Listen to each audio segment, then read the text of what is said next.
Hello friends, welcome to प्रतियोगिता दर्पण। मैं हूं प्रशांत। हाल ही में एक न्यूज आती है, Indian ocean dipole, what is it and how it can limit El Nino effects. तो आज हमारे लिए जो इंपॉर्टेंट टॉपिक्स हैं डिस्कशन के, वो पहला है इंडियन ओशन डाइपोल और दूसरा है एल नीनो। दोनों चीजों को डिटेल में डिस्कस करते हैं और दोनों के कॉम्बिनेशन से समझते हैं कि क्या इफेक्ट्स पड़ेंगे इंडिया के मानसून पर एज वेल एज रेन्स पर। आइए समझते हैं। सबसे पहले हम इंडियन ओशन डाइपोल की बात कर लेते हैं। ये एक फिनोमेना है जहां पर इंडियन ओशन बेसिन का बेसिकली जो ओशन का पानी है, सी सरफेस टेम्परेचर है, eastern as well as western Indian Ocean के, वो वैरी करते हैं। काफी शार्प, काफी कंट्रास्टिंग डिफरेंसेस देखने को मिलते हैं। इसी डिफरेंस को बेसिकली कहते हैं इंडियन ओशन डाइपोल, क्योंकि यहाँ पे दो पोल्स बन जाते हैं, एक ईस्टर्न इंडियन ओशन पे और एक वेस्टर्न इंडियन ओशन पे। अब यहाँ फिगर में हम समझते हैं, ये है आपका वेस्टर्न इंडियन ओशन, ये है ईस्टर्न इंडियन ओशन। अगर यहाँ पे काफी कंट्रास्टिंग आपको टेम्परेचर्स देखने को मिलेंगे तो यहाँ पे बेसिकली दो पोल्स बन जाते हैं। और यही जो फिनोमेना है कि कभी ये वार्मर पोल होगा, कभी ये वार्मर होगा, और अगर ये वार्मर है तो ये कोल्डर होगा, ये वार्मर है तो ये कोल्डर होगा। तो ये जो कंट्रास्टिंग फीचर्स हैं दो पोल्स के, पोल्स यहाँ पे हैं eastern as well as western Indian ocean, जो कंट्रास्टिंग टेम्परेचर्स देखने को मिलते हैं, इस फिनोमेना को ही बेसिकली इंडियन ओशन डाइपोल कहते हैं। अब इसके रेनफॉल पे क्या असर पड़ेंगे वो हम थोड़ा सा डिटेल में देख लेते हैं। पहले हम आईओडी को समझ लेते हैं थोड़ा सा। आईओडी बेसिकली इंडियन ओशन में जब हमें काफी एक्सट्रीम या और कंट्रास्टिंग टेम्परेचर्स देखने को मिलते हैं इंडियन ओशन के एक्सट्रीम पे, यानी कि eastern as well as western Indian ocean में, तो उसी को हम आईओडी कहते हैं।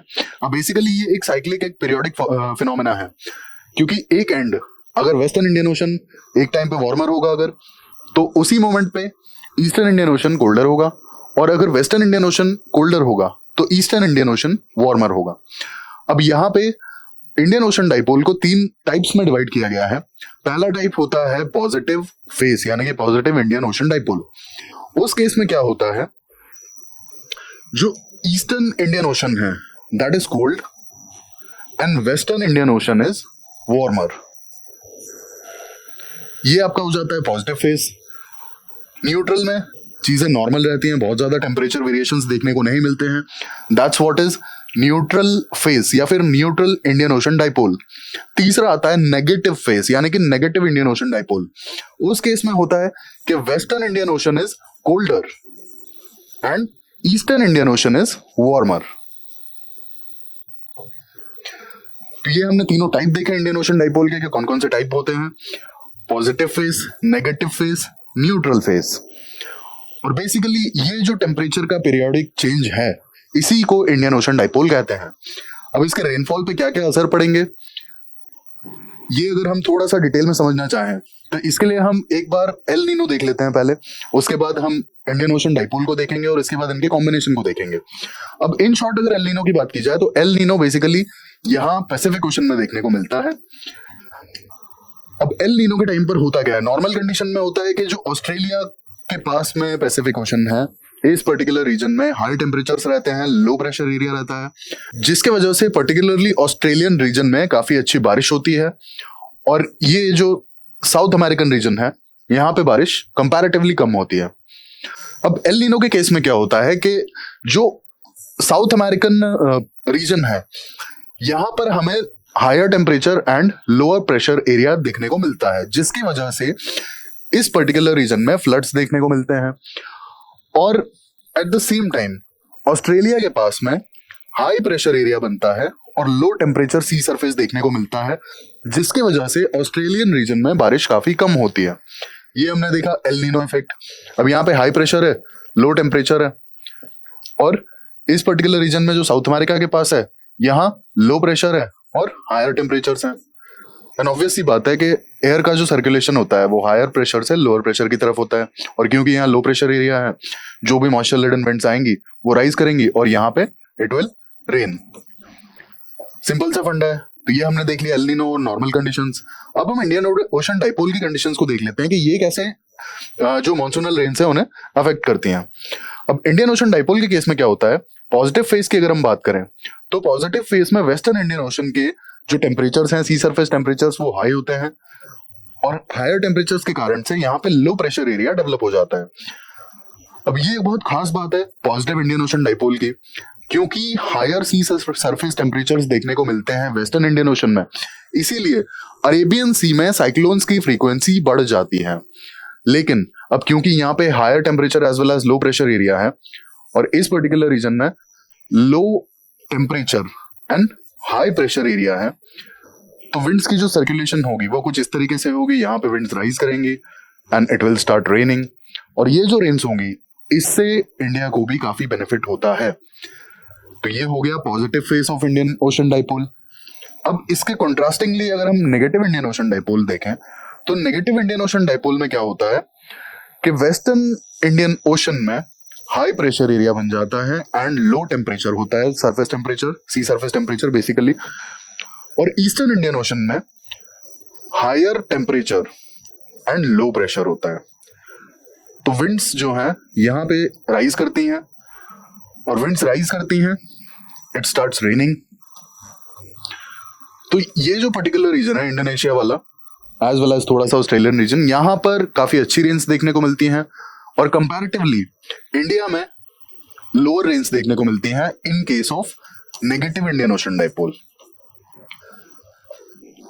अब हम बात कर रहे थे, जो हमने न्यूज में देखा था वो देखा था positive Indian ocean dipole as well as El Nino का कॉम्बिनेशन। अब जब इस साल प्रेडिक्शन था कि एल नीनो के इफेक्ट्स दिखेंगे, तो काफी पहले से ये इश्यूज उठाए जा रहे थे कि इस साल मानसून की जो रेंज है वो काफी कम हो सकती है। लेकिन इंडियन मेटीरियोलॉजिकल डिपार्टमेंट आईएमडी ने एक अनुमान लगाया है कि इंडिया में 2023 के जो मानसून होंगे वहां पर 96% रेनफॉल के चांसेस हैं। जो एवरेज रेन इंडिया में होता है उसका 96% rainfall will be received in the 2023 monsoon. अब 96% रेनफॉल अगर इंडिया में होगी तो इसका मतलब है कि एल नीनो के जो इफेक्ट्स हैं वो कहीं ना कहीं बहुत ज्यादा असर तो नहीं किया। इसका रीजन क्या है? इसका रीजन है positive Indian ocean dipole. Positive Indian ocean dipole में हमने देखा था कि वेस्टर्न इंडियन ओशन में लो प्रेशर एरिया देखने को मिलता है, और यहाँ पर जो सी सरफेस टेम्परेचर्स होते हैं वो हाई होते हैं। तो यहाँ पर जो विंड्स राइज करेंगी, इट विल स्टार्ट रेनिंग, और ये जो रेन्स होंगी ये इंडिया के लिए बेनिफिशियल होंगी। अब आप देखिए कि वेस्टर्न इंडियन ओशन में high temperature as well as low pressure देखने को मिल रहा है, और ईस्टर्न इंडियन ओशन में बेसिकली हाई प्रेशर एरिया है, और एल नीनो के वजह से ऑलरेडी यहाँ पे पैसिफिक ओशन में हाई प्रेशर एरिया है।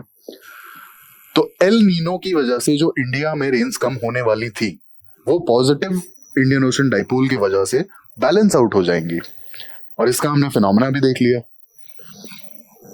अब कैरेक्टरिस्टिक्स की बात करते हैं अगर इंडियन ओशन डाइपोल के, तो टेम्परेचर डिफरेंस, बहुत ही कंट्रास्टिंग टेम्परेचर डिफरेंस देखने को मिलता है यहाँ पे। जैसा हमने देखा था western as well as eastern Indian ocean में काफी ज्यादा कंट्रास्टिंग टेम्परेचर डिफरेंसेस होते हैं। जो सी सरफेस टेम्परेचर होता है काफी ज्यादा वेरी करता है। दूसरा आता है डेवलपमेंट। अब डेवलपमेंट न्यूट्रल केस में ठीक है, अदरवाइज जो डेवलपमेंट स्टार्ट होता है वो अप्रैल से मई के बीच में होता है। देन इसमें 3 फेजेस होती हैं, तीनों हमने देख लिया, neutral, positive and negative. Neutral के केस में बहुत ज्यादा कंट्रास्टिंग सी सरफेस टेम्परेचर्स देखने को नहीं मिलते हैं, they are not observe. Positive Indian ocean dipole के केस में वेस्टर्न इंडियन ओशन में हायर सी सरफेस टेम्परेचर देखने को मिलते हैं, as well as low pressure area develop हो जाता है। वहीं नेगेटिव इंडियन ओशन में ईस्टर्न इंडियन ओशन में हायर टेम्परेचर्स देखने को मिलते हैं, as well as eastern Indian ocean में लो प्रेशर एरिया डेवलप होता है, और वेस्टर्न इंडियन ओशन में हाई प्रेशर एरिया होता है, as well as low temperatures देखने को मिलते हैं नेगेटिव इंडियन ओशन डाइपोल में। तो ये हमने इसके कैरेक्टरिस्टिक्स पे बात की। अब इसका जो मैकेनिज्म होता है बेसिकली, तो इसमें हम ये देखेंगे कि इंडियन ओशन डाइपोल के रीजंस क्या हैं, क्यों ये डेवलप हो जाता है और इतने कंट्रास्टिंग जो सी सरफेस टेम्परेचर्स देखने को मिलते हैं, इसके बेसिक रीजंस क्या हैं। सबसे पहला इसका रीजन है कि इंडियन ओशन जो है लैंडलॉक्ड है, दिस इज द रीजन कि ये वार्मेस्ट है। इसके बाद ईस्टर्लीज जो विंड्स हैं ये काफी ज्यादा इफेक्ट करती हैं सी सरफेस टेम्परेचर्स को, और पैसिफिक ओशन का जो वाटर है ये कहीं ना कहीं मिक्स हो जाता है इंडियन ओशन के वाटर से, इसलिए भी टेम्परेचर चेंजेस देखने को मिलते हैं। तो ये हमने तीनों चीजों पे बात की कि क्यों इतना वेरिएशन देखने को मिलता है। फर्स्ट ऑफ ऑल ये लैंडलॉक्ड है, वार्मेस्ट है, इसके अलावा नॉर्दर्न साइड से भी लैंडलॉक्ड है, तो जिससे जो भी आर्कटिक सीज हैं उनसे कनेक्शन नहीं है।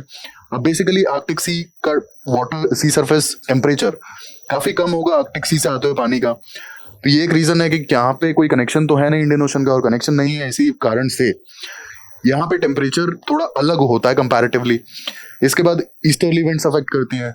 इसके बाद पैसिफिक ओशन का जो पानी मिक्सअप होता है इंडियन ओशन वाटर से, यहाँ पर हम देख सकते हैं इसे, ये है पैसिफिक ओशन और ये है हमारा इंडियन ओशन। तो पानी, दोनों ओशंस के जो पानी की मिक्सिंग होती है, वाटर की जो मिक्सिंग होती है, इस वजह से भी टेम्परेचर में डिफरेंसेस देखने को मिलते हैं। और क्योंकि पैसिफिक ओशन के तो आर्कटिक सी से डायरेक्ट लिंक है, तो वहां का हिसाब थोड़ा सा अलग हो जाता है। अब आईओडी के अगर इफेक्ट्स की बात करें मॉनसून पे, तो क्या इफेक्ट्स देखने को मिलते हैं? अगर positive Indian ocean dipole year होता है, यानी कि हम पॉजिटिव फेज अगर देखते हैं, तो सेंट्रल इंडिया में काफी अच्छी मॉनसून रेन्स देखने को मिलती हैं। और जो एवरेज होता है, जो नॉर्मल होता है, उससे ज्यादा ही रेनफॉल सेंट्रल इंडिया में पर्टिकुलरली देखने को मिलती है। But on the other side, negative Indian ocean dipole का अगर फेस हम देख रहे होते हैं and it is being observed, तो सीवियर ड्रॉट होने के चांसेस बहुत ज्यादा होते हैं। इसके अलावा पॉजिटिव इंडियन ओशन डाइपोल के केस में अरेबियन सी में जो साइक्लोन्स की फ्रीक्वेंसी है वो बढ़ जाती है। वहीं अगर नेगेटिव इंडियन ओशन डाइपोल की बात करें, तो नेगेटिव इंडियन ओशन डाइपोल के फेस में वेस्ट बे ऑफ बंगाल में साइक्लोन्स की फ्रीक्वेंसी नॉर्मल से ज्यादा होती है, नॉर्मल से ज्यादा देखने को मिलती है। अब अगर हम अपने न्यूज आर्टिकल की बात करें, तो क्या ये पहली बार हो रहा है कि पॉजिटिव इंडियन ओशन डाइपोल का phase as well as El Nino साथ में आ रहे हैं? नहीं, ऐसा पहले भी देखा जा चुका है। 1983, 1994 और 1997 में पॉजिटिव इंडियन ओशन डाइपोल के वजह से काफी अच्छी रेनफॉल देखने को मिली थी इंडिया में, डिस्पाइट बीइंग द फैक्ट कि वो साल एल नीनो एक्टिव था। उस साल वो जो पर्टिकुलर साल थे 1983, 94 as well as 97, these 3 years were El Nino years। लेकिन क्योंकि इंडियन ओशन डाइपोल अपने पॉजिटिव फेज में था, इसीलिए इंडिया में काफी अच्छी रेनफॉल देखने को मिली। बट 1992 में negative Indian ocean dipole as well as El Nino साथ में आ गए थे। एल नीनो ईयर था 1992 as well as Indian ocean dipole का नेगेटिव फेज था। इसके वजह से काफी डेफिशिएंट रेनफॉल इंडिया में देखने को मिली थी।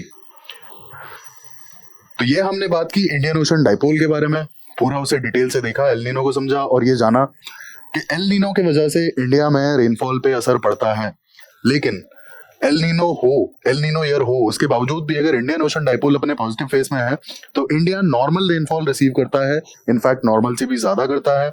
लेकिन अगर दूसरी तरफ देखा जाए, तो इंडियन ओशन डाइपोल अगर अपने नेगेटिव फेज में है और अगर वो एल नीनो ईयर है, तो इंडिया में बहुत हाई चांसेस हैं ड्रॉट्स के, काफी कम रेनफॉल देखने को मिली है। तो ये थी discussion positive phase of Indian ocean dipole as well as El Nino के कॉम्बिनेशन के बारे में। ऐसे ही इंफॉर्मेटिव वीडियोस के लिए हमारे साथ जुड़े रहिए। Thank you, thanks for watching.